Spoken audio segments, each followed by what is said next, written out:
Livro 2, Conversando com Deus. Capítulo 11, página 180. Continuação da narrativa. Agora, o autor falando.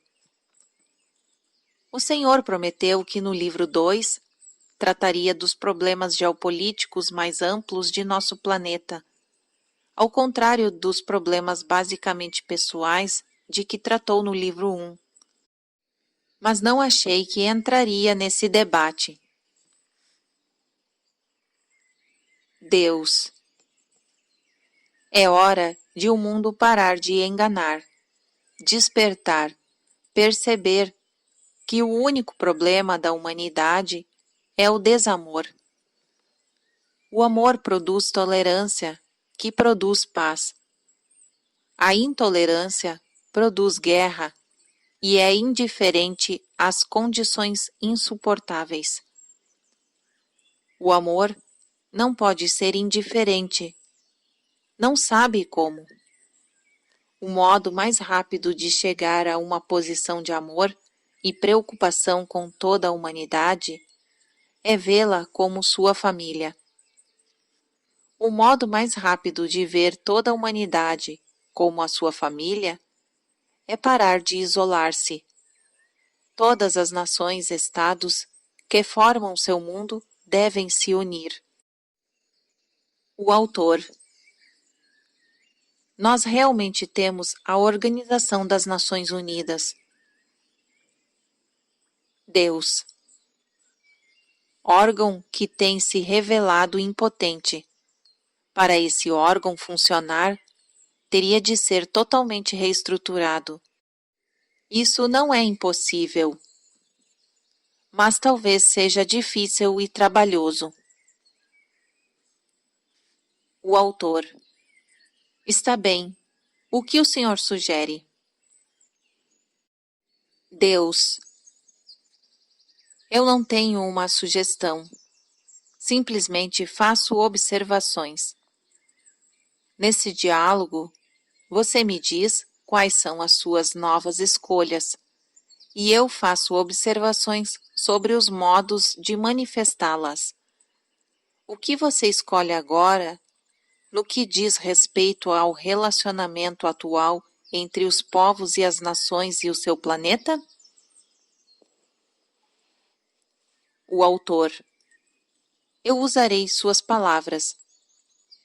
Se tivesse em minhas mãos, escolheria que nós chegássemos a uma posição de amor e preocupação com toda a humanidade. Deus.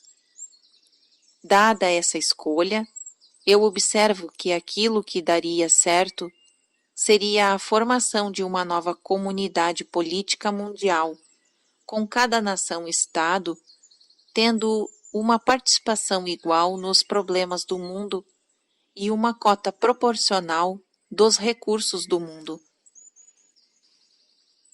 O autor.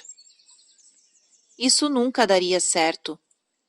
Aqueles que têm nunca abrirão mão de sua supremacia, de sua riqueza e de seus recursos a favor daqueles que não têm.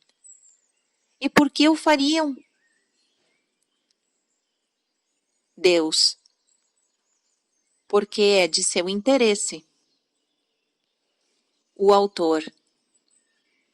Elas não veem isso dessa forma, e eu não tenho certeza de que vejo. Deus. Se você pudesse acrescentar bilhões de dólares por ano à economia de sua nação, o que poderiam ser gastos para alimentar os famintos, vestir os necessitados, abrigar os pobres, dar segurança aos idosos, melhorar o sistema de saúde e produzir um padrão de vida digno para todos, isso não seria do interesse de sua nação? O autor. Bem, na América, há aqueles que argumentariam que isso ajudaria aos pobres às custas dos ricos e da classe média que pagam impostos. Nesse meio tempo, o país continua a ser devastado pelo crime a inflação rouba o povo e as economias de sua vida inteira, a taxa de desemprego sobe vertiginosamente. O governo se fortalece, gasta demais e nas escolas são distribuídas camisinhas. Deus. Você fala como se estivesse dando uma entrevista no rádio. O autor. Bem, essas são as preocupações de muitos americanos. Deus. Então, eles têm uma visão curta.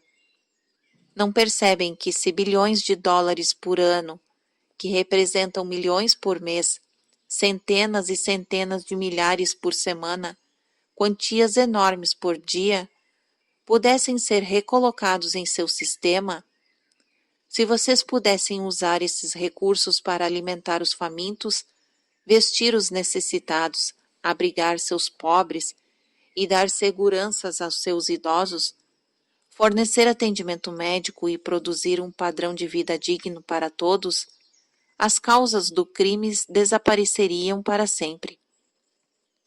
Não percebem que surgiriam novos empregos quando os dólares fossem reinvestidos em sua economia? Que o seu próprio governo poderia até mesmo se tornar menos importante porque haveria menos coisas a fazer? O autor. Eu acho que algumas dessas coisas poderiam acontecer, mas não posso imaginar o governo algum dia se tornando menos importante. Mas de onde viriam esses milhões e bilhões? De impostos cobrados pelo seu governo do mundo novo? Pagos por aqueles que trabalham duro para dar àqueles que não se esforçam para ganhá-los? Deus. É assim que você vê isso? O autor. Não, mas é assim que muitas pessoas irão ver, e eu quis tornar claro o ponto de vista delas. Deus. Bem, eu gostaria de falar sobre isso depois. Agora, não quero me desviar do assunto de que estávamos tratando. O autor. Está bem. Deus. Mas você perguntou de onde viriam esses novos dólares. Bem, não teriam de vir dos novos impostos cobrados pela comunidade do Novo Mundo. Embora os membros da comunidade, cidadãos individuais, fossem desejar, sob um governo iluminado, contribuir com 10% de sua renda para o bem-estar da sociedade. Tampouco viriam os novos impostos cobrados por um governo local. De fato, alguns governos locais conseguiriam reduzir os seus impostos. Tudo isso, todos esses benefícios, resultariam da simples reestruturação de sua visão do mundo, da reorganização mais simples de sua configuração política mundial. O autor. Como? Deus. Do dinheiro que vocês deixariam de gastar com sistemas de segurança de prédios e armas de ataque. O autor. Ah, entendi. O senhor quer que nós acabemos com a nossa força militar? Deus. Não apenas vocês, todo mundo. Mas não acabar com ela, simplesmente reduzi-la drasticamente. Ela só seria necessária para garantir a ordem interna. Vocês poderiam fortalecer a política local, algo que afirmam que querem fazer, mas dizem todos os anos que o orçamento do governo não permite, ao mesmo tempo, reduzindo muito de seus gastos com armas e preparativos para a guerra, isto é, armas ofensivas e defensivas de destruição em massa. O autor. Em primeiro lugar, eu acho que suas estimativas exageram o que poderia ser economizado. Em segundo, não creio que conseguirá convencer as pessoas de que elas deveriam deixar de usar as suas habilidades para se defender. Deus. Vamos examinar os números. Atualmente, escrevemos isso em 25 de março de 1994. Os governos do mundo gastam cerca de trilhões de dólares por ano em objetivos militares. Isso representa US$ 1 milhão por minuto em todo o mundo. As nações que estão gastando mais poderiam destinar a parte deste dinheiro às outras prioridades mencionadas. Então as nações mais ricas achariam que era de seu interesse fazer isso, se achassem que era possível. Mas as nações maiores e mais ricas não podem se imaginar indefesas, porque temem a agressão e o ataque das nações que as invejam e querem o que elas têm. Há dois modos de acabar com essa ameaça: dividir riquezas e recursos mundiais suficientes com todos os povos do mundo para que nenhum deles precise do que os outros têm, e todos possam viver dignamente e deixar de sentir medo. Criar um sistema para a resolução de diferenças que eliminem a necessidade de guerra e até mesmo a possibilidade dela. O autor. As pessoas do mundo provavelmente nunca fariam isso. Deus. Já fizeram. O autor. Já? Deus. Já. Sim, está sendo feita agora uma grande experiência em seu mundo justamente desse tipo de ordem política. Essa experiência é chamada de Estados Unidos da América. O autor. Mas é a mesma que o senhor disse que estava sendo um grande fracasso. Deus. E está. Falta muito pouco para poder ser considerada um sucesso. Como eu já prometi, falarei sobre isso e sobre as atitudes que impedem que seja um sucesso depois.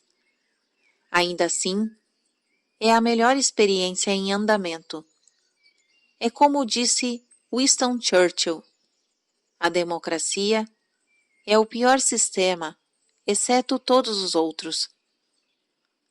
A nação americana foi a primeira a formar uma confederação dos estados independentes e uni-los em um grupo coeso, sujeito a uma autoridade central. Na época, nenhum dos estados queria fazer isso. Eles resistiram muito, temendo a perda de sua importância individual e afirmando que essa união não serviria a seus interesses. Pode ser instrutivo entender exatamente o que acontecia com esses estados independentes naquela época. Embora eles tivessem se unido em uma confederação, não havia um real governo americano e, consequentemente, nenhum poder para reforçar os artigos da confederação com os quais os estados haviam concordado. Os estados tratavam de seus próprios assuntos internacionais, vários deles fazendo acordos particulares de comércio e outros negócios com a França e Espanha, a Inglaterra e vários países. Os estados também negociavam uns com os outros e, embora os seus artigos da Confederação os proibissem, alguns deles aplicavam tarifas aos produtos que vinham de barco de outros estados, como faziam com os que vinham de outro lado do oceano. Os comerciantes não tinham outra escolha além de pagá-las no porto se quisessem comprar ou vender seus produtos, não havendo uma autoridade central, apesar da existência de um acordo escrito proibindo a aplicação dessas tarifas. Os estados independentes também guerreavam uns com os outros. Cada estado considerava sua força militar um exército permanente. 9 estados tinham as suas próprias marinhas e guerras. E não pise nos seus calos. Poderia ter sido o lema oficial de todos os estados da Confederação. Mais da metade dos seus estados, até mesmo, cunhava as suas próprias moedas. Embora a Confederação tivesse concordado em que isto também seria ilegal. Em resumo, seus estados originais, apesar de unidos sobre os artigos da Confederação, agiam exatamente como as nações independentes agem hoje. Embora eles pudessem ver que os acordos de sua confederação, como o que afirmava que apenas o Congresso tinha autoridade para cunhar moedas, não estavam sendo cumpridos, recusavam-se terminantemente a criar e respeitar uma autoridade central que poderia fazer cumprir esses acordos e impor alguma penalidade a quem não cumprisse. Contudo, com o correr do tempo, alguns líderes progressistas começaram a se destacar. Eles convenceram as pessoas de que ganhariam mais do que perderiam, criando essa nova federação. Os comerciantes economizariam dinheiro e aumentariam seus lucros porque os estados independentes não poderiam mais aplicar tarifas aos produtos uns dos outros. Os governos economizariam dinheiro e teriam mais para investir em programas e serviços que realmente ajudariam o povo, porque os recursos não teriam de ser usados para proteger os estados independentes uns dos outros. As pessoas também teriam mais segurança e prosperidade, cooperando em vez de lutando entre si. Longe de perder sua importância, cada estado poderia tornar-se ainda mais importante. E é claro, foi exatamente isso que aconteceu. O mesmo poderia ser feito com as 160 nações-estados do mundo atual se elas formassem uma federação unida. Isso poderia significar o fim da guerra. O autor. Como? Ainda haveria divergências. Deus. Enquanto os seres humanos continuarem apegados às coisas exteriores, isso é verdade. Há um modo de acabar realmente com a guerra. E toda a experiência de inquietação e falta de paz. Mas é uma solução espiritual. Aqui estamos analisando uma solução geopolítica. De fato, o truque é combinar as duas. A verdade espiritual deve ser vivida na vida prática para mudar a experiência diária. Enquanto essa mudança não ocorrer, haverá divergências. Você está certo. Mas não é preciso que haja guerras. Não é preciso que haja mortes. Há guerras entre a Califórnia e o Oregon por direitos à água? Entre Maryland e Virgínia por direitos à pesca? Entre Wisconsin e o Illinois, Ohio e Massachusetts? O autor. Não. Deus. E por que não? Não surgiram várias disputas e divergências entre eles? O autor. Ao longo dos anos, creio que sim. Deus. Pode apostar nisso. Mas esses estados independentes concordaram voluntariamente. Isso foi um simples acordo voluntário em cumprir certas leis e certos compromissos a respeito de questões comuns a eles, ao mesmo tempo conservando o direito de ter estatutos separados a respeito das questões relacionadas a cada um deles individualmente. E quando as disputas entre os estados realmente surgem, devido a interpretações diferentes da lei federal, ou pelo fato de alguém nela simplesmente descumprir, a questão é levada a tribunal, ao qual foi dada a autoridade, isso é, dada autoridade pelos estados, para resolver a disputa. E se o conjunto de leis atual não fornece um precedente ou um meio pelo qual as questões podem ser levadas ao tribunal para uma solução satisfatória, os estados e o seu povo enviam seus representantes a um governo central para tentar chegar a um acordo sobre as novas leis que permitirão uma solução satisfatória, ou pelo menos um acordo razoável. E assim que a sua federação funciona. Um sistema de leis, um sistema de tribunais aos quais vocês outorgam poderes para interpretá-las, e um sistema judiciário amparado pelo poder armado, se necessário, para fazer cumprir as decisões desses tribunais. Apesar do fato de que ninguém poderia argumentar com um sistema, não precisa ser melhorado. Esse plano político dá certo há mais de 200 anos. Não há motivos para duvidar de que a mesma receita também dará certo entre as nações-estados.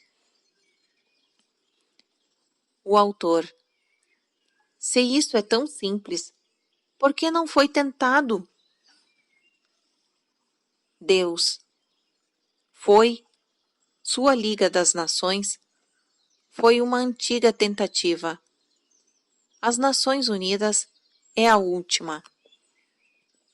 Contudo, uma falhou e a outra foi apenas minimamente eficaz, porque, como nos casos dos 13 estados da Confederação Original da América, as nações-estados membros, particularmente as mais poderosas, temem ter mais a perder do que a ganhar com a reconfiguração. Isso ocorre porque as pessoas no poder estão mais preocupadas em conservá-los do que em melhorar a qualidade de vida de todas as pessoas. Aqueles que não têm sabem que essa federação mundial produziria inevitavelmente mais para aqueles que não têm, mas aqueles que têm acham que isso ocorreria à custa deles e não estão dispostos a abrir mão de coisa alguma. O autor. O medo deles não é justificado. E é algum absurdo você querer conservar as coisas pelas quais lutou tanto? Deus. Em primeiro lugar, não é necessariamente verdade que para dar mais, para os famintos, sedentos e sem lar, outros devem renunciar à abundância. Como eu salientei, tudo o que vocês teriam de fazer é pegar o valor de mais de 1 trilhão gastos anualmente em todo o mundo em objetivos militares e destiná-los a objetivos humanitários, e resolveriam o problema sem gastar um centavo a mais ou deslocar a riqueza de onde está para onde não está. É claro que poderia ser argumentado que os conglomerados internacionais que lucram com a guerra e os instrumentos de guerra seriam perdedores, como seriam seus empregados e todos aqueles cuja abundância provém da consciência do conflito mundial. mas talvez sua fonte de abundância esteja no lugar errado. Se alguém depende dos conflitos mundiais para sobreviver, talvez essa dependência explique por que o seu mundo resiste a qualquer tentativa de criar uma estrutura para a paz duradoura. Quanto à segunda parte da sua pergunta, querer conservar as coisas pelas quais você lutou tanto, como um indivíduo ou uma nação, não é um absurdo, se você partir de uma consciência de mundo exterior. O autor. Uma o quê? Deus. Se você tirar a maior felicidade de sua vida das experiências que só podem ser obtidas no mundo exterior, o mundo físico fora de você nunca quererá renunciar a nada do que acumulou, como uma pessoa ou uma nação, para ser feliz. E enquanto aqueles que não têm acharem que a sua infelicidade está ligada à falta de bens materiais, também ficarão presos na armadilha. Sempre desejarão o que você tem, e você sempre se recusará a partilhá-lo. É por isso que eu disse antes que há um modo de acabar realmente com a guerra e toda a experiência de inquietação e falta de paz. Mas é uma solução espiritual. Em uma última análise, todo problema geopolítico, como todo problema pessoal, tem origem em um problema espiritual. Toda vida é espiritual, e, portanto, todos os problemas da vida têm uma origem espiritual e são resolvidos espiritualmente. A causa das guerras em seu planeta é que alguém tem algo que alguém cobiça. Isso é o que leva alguém a fazer algo que alguém não quer que o faça. Todos os conflitos surgem do desejo inadequado. A única paz no mundo que é duradoura é a paz interior. Deixe cada pessoa encontrar a paz interior. Quando você a encontrar, descobrirá que é indispensável. Isso significa que você simplesmente não precisa mais das coisas do seu mundo exterior. Não precisar é uma grande libertação. Em primeiro lugar, isso o livra do medo de haver algo que você não terá, que você tem e perderá, e de que sem uma determinada coisa não será feliz. Em segundo, não precisar o livra da raiva. A raiva é o medo manifestado. Quando você não tem nada a temer, não tem do que sentir raiva. Você não sente raiva quando não consegue o que quer, porque o seu ato de querer foi simplesmente uma preferência, não uma necessidade. Por isso, não tem medo associado à possibilidade de não obtê-lo e, consequentemente, não tem raiva. Você não sente raiva quando vê outras pessoas fazendo o que não quer que façam, porque não precisa de que elas façam ou não uma determinada coisa. Consequentemente, não tem raiva. Você não sente raiva quando alguém é grosseiro, porque não precisa de que essa pessoa seja gentil.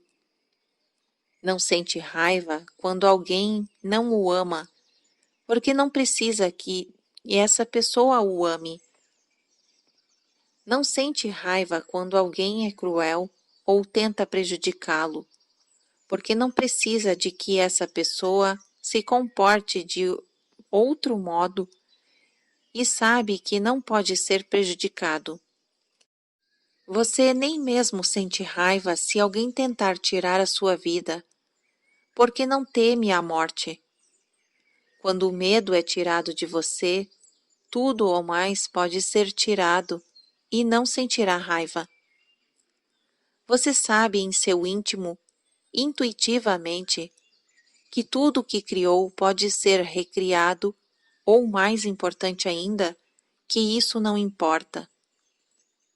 Quando você encontra a paz interior, nem a presença, nem a ausência de uma pessoa, de um lugar ou de uma coisa, nem uma condição, uma circunstância ou uma situação pode ser o criador de seu estado mental ou causa da sua experiência de ser. Isso não significa que você rejeita todas as coisas do corpo. Longe disso. Significa que você experimenta estar plenamente em seu corpo e os prazeres disso, como nunca experimentou antes. Contudo, seu envolvimento com as coisas do corpo será voluntário, não obrigatório. Você experimentará fisicamente sensações porque escolhe experimentá-las, não porque é obrigado a fazê-lo para se sentir feliz ou justificar a tristeza. Essa única e simples mudança, tentar encontrar a paz interior, poderia, se fosse feita por todas as pessoas, acabar com as guerras, com os conflitos e com as injustiças, e proporcionar ao mundo uma paz duradoura. Não há nenhuma outra fórmula necessária ou possível. A paz do mundo é uma coisa pessoal. O que é preciso não é de uma mudança de situação, mas de consciência. O autor. Como podemos encontrar a paz interior quando estamos famintos? Ter serenidade quando estamos sedentos? Permanecer calmos quando estamos molhados, com frio e sem abrigo? Ou evitar a raiva quando os nossos entes queridos morrem sem um motivo? O Senhor fala poeticamente, mas a poesia é prática? Ela tem algo a dizer para a mãe na Etiópia que vê seu filho esquelético morrer por falta de um pedaço de pão? Para o homem na América Central que sente uma bala atravessar o seu corpo porque ele tentou evitar que um exército invadisse o seu povoado? E o que a sua poesia tem a dizer para a mulher no Brooklyn estuprada 8 vezes por uma gangue? Ou para a família de 6 membros na Irlanda morta por uma bomba terrorista colocada em uma igreja em uma manhã de domingo? Deus. Isso é difícil de ouvir, mas eu lhe digo que há perfeição em tudo. Tente vê-la. Essa é a mudança de consciência da qual falo. Não precisar de coisa alguma, desejar tudo, escolher o que se apresenta. Tenha os seus sentimentos, chore as suas lágrimas, dê as suas risadas, honre a sua verdade. Contudo, quando toda a emoção se for, fique calmo e saiba que eu sou Deus. Em outras palavras, no meio da maior tragédia, veja a glória do processo. Mesmo quando você morrer com uma bala atravessando seu peito, ou for estuprada por uma gangue, agora isso parece uma coisa impossível de fazer. Contudo, quando você passar a ter consciência de Deus, poderá fazê-la. É claro que não tem de fazê-la. Isso depende de como deseja experimentar o momento. Em um momento de grande tragédia, o desafio sempre é aquietar a mente e penetrar fundo na alma. Você o faz automaticamente quando não tem controle sobre isso. Já conversou com uma pessoa que acidentalmente atirou um carro de uma ponte? Ou se viu diante de um revólver? Ou quase se afogou? Frequentemente, essas pessoas dizem que o tempo passou mais devagar, foram dominadas por uma estranha calma e não sentiram medo. Não temerás mal algum, porque eu estou contigo. É isso que a sua poesia tem a dizer para a pessoa que enfrenta a tragédia. Em seu momento de maior escuridão, eu serei a sua luz. Em seu momento mais triste, eu serei o seu consolo. Em seu momento mais difícil, eu serei a sua força. Portanto, tenha fé, porque eu sou o seu pastor. Nada lhe faltará. Eu o farei deitar em pastos verdejantes. Eu o guiarei mansamente às águas tranquilas. Eu o refrigerarei a sua alma e o guiarei nas veredas da justiça por amor a meu nome. E sim, ainda que você ande pelo vale da sombra da morte, não temerá mal algum, porque eu estou contigo.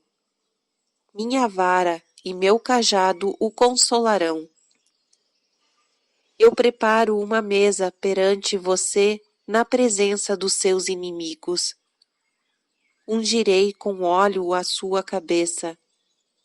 Seu cálice transbordará. Certamente que a bondade e a misericórdia o seguirão em todos os dias da sua vida. E você habitará em minha casa e em meu coração eternamente.